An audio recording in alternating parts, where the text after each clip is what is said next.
maha kamida waxa ay soo wacay qof dhalinyaro ah markaas wuxuu yiri anigoo todobadii ku jira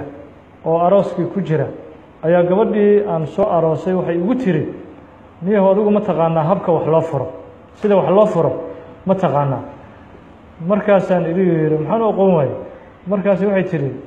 maxaad dhihi lahayd lacala haddaad i furayso bal hadda isku day inaad i furto inaad hadda i furto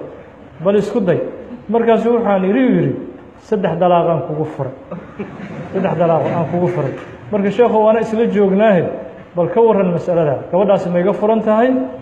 mise igama fura waa nidaam ku yimid kaftan iyo ciyaar laakiin nabigana sallallahu alayhi wasallam wuxuu yiri thalathun jidduhunna jiddun wa hazluhunna jiddun nabiga sallallahu alayhi wasallam wuxuu yiri saddex arrimood kaftankoodu waa dhab waa xaqiiqo runtooduna waa run kaftankooduna waa run ayuu nabiga sallallahu alayhi wasallam saddexda arrimood maxaa kamid ahaa an-nikah wa talaq nikaaxa iyo furiinka iyo xureynta saddexdaas nabiga sallallahu alayhi wasallam wuxuu sheegay qofku hadduu si kaftama xataa u sameeyo waa xaqiiqo kaftankooda idan marka ninkii dhalinyarada waxaan ku yiri gabadha way kaa furantay aad uu marka u qariibsaday wuxuu yiri intaasoo maalmood intaasoo habeen ayaan isla dhaqmaynay markaan ereyga ku dhawaaqay ka bacdi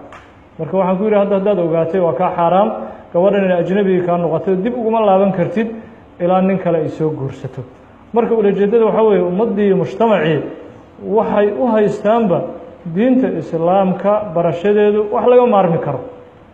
maarmi karo loogu tala galay dad gaar ah inay bartaan mujtamaca dhan ayaa laga rabaa leena waxa weeye nikaaxaagi dalaaqaagi ganacsigaagi cibaadada